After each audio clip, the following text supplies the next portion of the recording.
to take from this the real concern that they have, that there appears to be no sign that Russia is doing anything than continuing with its plans to launch some kind of an offensive against Ukraine.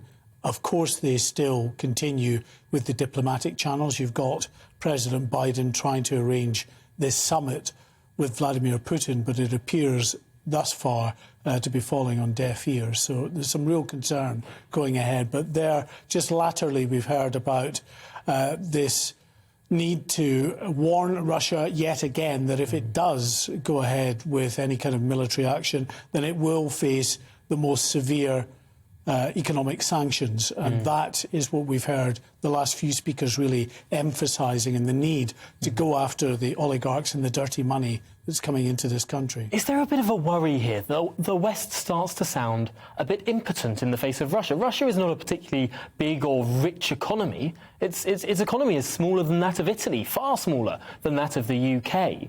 And yet they've been able to beat around the leaders of the free world over the last few weeks. Do our politicians not sound a little impotent where they're pleading yet again and again for Russia to hear this message? Do we not need to be a bit more muscular? Well, the difficulty in being a bit more muscular is that then you head down the road towards some kind of a conflict with a very heavily armed nuclear power.